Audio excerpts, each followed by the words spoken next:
Hello children, कुसुम MQ9 class में आपका स्वागत है। प्यारे बच्चों, आज हम चौथी कक्षा की गणित की पाठ्य पुस्तक हंसते खेलते का चैप्टर 13 है, मिट्ठू ने बिखेरी शाही में आने वाले सवालों को हल करना सीखेंगे।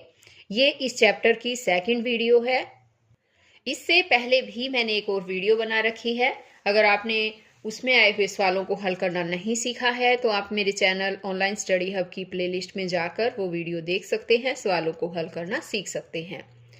और अगर आप अभी तक मेरे चैनल पर नए हैं तो मेरे चैनल ऑनलाइन स्टडी हब को सब्सक्राइब भी कर लें, साथ में दिए बेल आइकन को जरूर प्रेस कर लें ताकि आगे से जो भी मैं वीडियो डालूं उसका नोटिफिकेशन आपको मिल जाए और मेरी वीडियो आपके पास सबसे पहले पहुंच सके। तो देखिए, शुरुआत करते हैं हम यहाँ से। और ये जो है पेज नंबर है 156। दिए गए चित्र में कौन कौन से अक्षर एक से अधिक तरीकों से दो समान भागों में बांटे जा सकते हैं। तो यहां पर देखो, कुछ अक्षर दिए गए हैं। इसने कहा है कि एक से अधिक तरीकों से दो समान भागों में बांटे जा सकते हो, उनको जो है बताना है। एक से अधिक तरीके बताने हैं बच्चों। देखिए, अब ये जैसे h है तो इसको हम इस तरह से यहां से भी आधा बांट सकते हैं, ये हो गया। या फिर हम यहां से भी, एक से ज्यादा दो तरीके हो गए ना, तो एक तो ये h हो सकता है, ठीक है, ये h हो जाएगा। एक है o को जो है हम दो हिस्सों में इस तरह से भी बांट सकते हैं, इस तरह से भी बांट सकते हैं, ऐसे भी। इसके तो बहुत सारे तरीके होते हैं, तो ये भी है। u है, इसको केवल एक ही तरीके से बांटा जा सकता है। तो एक से अधिक तरीके देखने हैं ना हमें। ये भी एक ही तरीके से आधा बांटा जा सकता है, तो ये भी नहीं है। और ये जी भी नहीं बांटा जा सकता दो समान हिस्सों में। ये व है, वह भी दो समान हिस्सों में नहीं बांटा जा सकता है। और अब ये है जैसे 8, इसको भी हम एक से ज़्यादा तरीकों में बांट सकते हैं। ऐसे भी आधा बांट सकते हैं और इस तरह से जो है ऐसे भी हम बांट सकते हैं। तो एक ये हो गया। ये भी नहीं होगा, त्रय को हम दो हिस्सों में, समान हिस्सों में नहीं बांट सकते। अब जैसे ए है, ए को हम सिर्फ एक ही तरीके से ही बस सिर्फ बांट सकते हैं, तो एक से अधिक तो ये भी नहीं है। सी भी नहीं है, बी भी नहीं बांट सकते, प को भी नहीं बांट सकते, 7 को भी नहीं बांट सकते। हम एक से अधिक तरीके देखने हैं बच्चों हमें। इसको भी नहीं बांट सकते, सिर्फ एक ही बार बांट सकते हैं। ये है, इसको भी नहीं बांट सकते, ये 5 को भी नहीं, डी भी नहीं आएगा। अब ये x है, जैसे हाँ, x को ऐसे भी दो समान हिस्सों में बांट सकते हैं, हम ऐसे भी बांट सकते हैं, तो एक ये भी हो जाएगा। k है, ये भी नहीं हो सकता क्योंकि ये सिर्फ एक ही बार इसको दो समान हिस्सों में बांट सकते हैं। आर भी नहीं होगा, एल भी नहीं होगा। तो इसमें से कौन कौन आया बताओ। एक तो एक बार यहां लिख देती हूं मैं। एक एच आएगा, एक ओ है, और उसके बाद है एक है 8 जिसको दो समान भागों में बांटा जा सकता है, और एक है x। तो यहां पर जो ऊपर दे रखा है ना, इसमें से ये सिर्फ 4 ही जो हैं अक्षर ऐसे हैं जिनको हम एक से अधिक तरीकों से बांट सकते हैं। ये इसका आंसर होगा। आगे दे रखा है, आप अंग्रेजी और हिंदी वर्णमाला के अक्षर लिखिए जिन्हें दो बराबर बराबर भागों में बांटा जा सकता है। अंग्रेजी और हिंदी वर्णमाला के अक्षर लिखने हैं बच्चों हमें, जिन्हें दो बराबर भागों में बांटा जा सकता है, दो बराबर में, ठीक है, चाहे एक बार या दो बार, दो तरीकों से या एक तरीके से। ऐसा है, ऐसा नहीं है कि एक से ज्यादा तरीके पूछे उसने, ठीक है। तो हम देखो, जैसे ए है, इसको हम बांट सकते हैं। अब है जैसे बी, सी, डी, ई के बाद एफ नहीं आएगा, उसके बाद आएगा एच, आई, जे भी नहीं होगा, के, एल भी नहीं होगा, उसके बाद आएगा एम, एन भी नहीं आएगा, उसके बाद आएगा ओ, पी भी नहीं आएगा, क्यू नहीं आएगा, आर नहीं आएगा, एस भी नहीं आएगा, इसमें टी आएगा जिसको हम दो बराबर भागों में बांट सकते हैं। यू को भी बांट सकते हैं, वी को भी हम दो बराबर भागों में बांट सकते हैं, डब्लू को भी हम बांट सकते हैं, और अब है एक्स को भी जो है बांट सकते हैं और y को भी बांट सकते हैं। z नहीं आएगा, z को हम नहीं बांट सकते हैं दो बराबर हिस्सों में। तो यहाँ पर देखिए अंग्रेजी के अल्फ़ाबेट के जो ये अक्षर हैं बच्चों, इन्हें हम दो बराबर बराबर हिस्सों में बांट सकते हैं। अब आगे है शीशे से बातें। अब यहाँ पर देखिए कुछ आकृतियां दे रखी है और यहाँ क्या लिख रखा है, हम सब ने एक पाया शीशा, हमको बड़ा ही भाया शीशा, शीशे के आगे रखने पर कुछ चीजें दिखती थी ऐसी, आओ हम सब मिलकर देखें, दिखेंगी बाकी चीजें कैसी।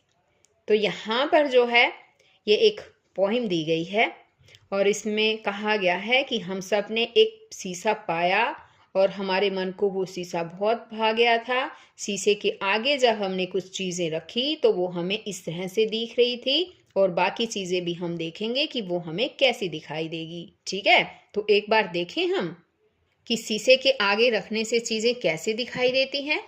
तो यहाँ देखो बच्चों, जैसे हमने यहाँ पर ये शीशा रखा, ये देखिए यहाँ पर, ये देखिए कैसी नज़र आ रही है, बिल्कुल सेम एज इट इज ऐसी ही नज़र आ रही है ना। और अब हमने ये शीशा मान लो यहाँ पर, एक सेकंड, ये नज़र आ नहीं रहा क्या,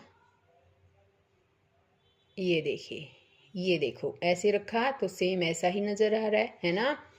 अब हमने यहाँ पर रखा शीशा और यहाँ देखिए, ये देखिए सेम ऐसी ही नज़र आ रही है ना।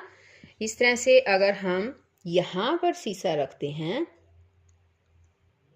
यहाँ पर, तो ये देखिए ऐसा ही नज़र आ रहा है हमें। अब अगर हम इसको ऐसे रखें तो ये देखो ऐसी नज़र आ रही है ना, ये देखिए शीशे में। अब इसी तरह से अगर हम इसको रखते हैं तो ये देखिए कुछ ये ऐसे नज़र आएगा। ठीक है,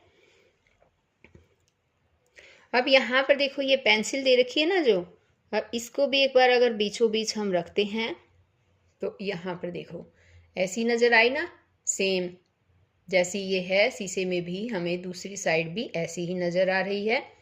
इसी तरह से यहाँ पर जो ये रुपया दे रखा है ना, यहाँ देखो ये कैसा नज़र आएगा, ये देखिए दिख गया ना, ये ऐसा है जैसा ऐसे ही हमें नज़र आ रहा है।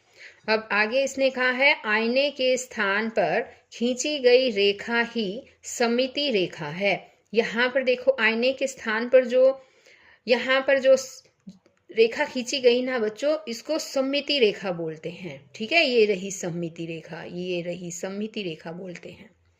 आगे है, इस चित्र के पास आईना रखने से यह ऐसा दिखता है। देखो ये चित्र है ना, इसके पास अगर हम आईना रख दें, यहाँ पर देखो एक बार आईना रख के देखते हैं, ये देखो देख लिया ना कैसे नजर आ रहा है आपको, सेम यहाँ पर देखो ऐसा नजर आ रहा है, आ रहा था ना, यहाँ पर रखा था हमने आईना, ये देखिए दिख रहा है ना, सेम जैसे ये दिख रहा है ना, ऐसे ही जो है वहां पर आईना रखने से हमें ये आकृति ऐसी ही नजर आ रही है। यानी कि इस चित्र के पास आईना रखते हैं और वो चित्र हमें ऐसा आईने में दिखाई दे रहा है। अब यहाँ है, नीचे कुछ चित्रों के साथ उनके प्रतिबिंब दिए गए हैं, दोनों के मध्य आईना कहाँ रखेंगे, रेखा खींचकर दिखाएं। तो यहाँ देखो अब कुछ चित्रों के साथ उनके प्रतिबिंब भी दिए गए हैं। यहाँ देखो ये इसका प्रतिबिंब दिया गया है, ये कहता है इन दोनों के बीच में हम आईना कहाँ रखेंगे, रेखा खींचकर ये हमें दिखाना है। तो देखिए एक बार रेखा हम आईना कहाँ रखेंगे, तो देखिए बच्चों इस आईने को हम यहाँ पर रखेंगे, ये देखो सेम ऐसा ही हमें आईने में भी नजर आ रहा है ना, यहाँ देखो जैसा ये है ऐसा ही हम यहाँ पर ये आईना रखेंगे। अब है कि ये आईना, इस पिक्चर को ध्यान से देखिए, इसमें आईना कहाँ पर रखेंगे, इसमें हम आईना जो है वो यहाँ पर रखेंगे। ये देखो दिख रही है ना ये आकृति, जैसी ये आकृति है सेम ऐसी ही आकृति ये हमें यहाँ पर दिखेगी। अब इसी तरह से है कि इसमें हम आईना कहाँ पर रखेंगे, ये वाली आकृति देखिए, तो देखिए इसमें हम आईना यहाँ पर रखेंगे, ये देखिए दिख रहा है ना, सेम ऐसी ही आकृति ये नज़र आ रही है। अब यहाँ पर दिया है इसने कि आईना कहाँ पर रखेंगे, तो देखिए आईना जो है हम यहाँ पर रखेंगे, ये देखिए ये आईना रखने से हमें सेम ऐसा ही जैसे यहाँ नज़र आ रहा है ऐसा ही नज़र आएगा आईने में। आईने को ध्यान से देखिए। और बच्चों अगर आपके पास भी ऐसा ही आईना घर पर है तो आप खुद भी रखकर इन्हें देख सकते हैं और इन्हें देख भी लेना। देखिए एक बार मैं दोबारा से भी बता देती हूँ। एक बार आईना हमने यहाँ पर बीच में रखा है और इसमें आईना हमने यहाँ पर बीच में रखा है, ठीक है। इस आकृति में यहाँ पर हम बीच में आईना रखेंगे और यहाँ पर इस आकृति में हमें यहाँ पर बीच में आईना रखना है। तो इस तरह से अगर हम इन आईने को रखेंगे तो जो ये प्रतिबिंब हमें दिखाई दे रहे हैं सेम ऐसे ही प्रतिबिंब हमें आईने में देखने पर भी नजर आएंगे, ठीक है। तो जैसे आईने में हमें दिखता है वो हमें कहाँ पर रेखा खींचनी है वो सब मैंने यहाँ पर आपको बता दिया है। अब एक बार मुझे बताओ बच्चों, एक बात बताओ मुझे कि सममिति रेखा कौन सी है इनमें, पता है? जो आईना रखा है हमने जिस पर ये रेखा खींची है, इस रेखा को ही सममिति रेखा कहा जाता है। इसमें ये रही सममिति रेखा, यहाँ ये रही, इसमें ये रही सममिति रेखा, ठीक है। तो ये सममिति रेखा है। तो बच्चों आज ये चैप्टर यहीं पर ख़त्म होता है। हम फिर मिलेंगे एक नए चैप्टर में। तब तक के लिए बाय बच्चों।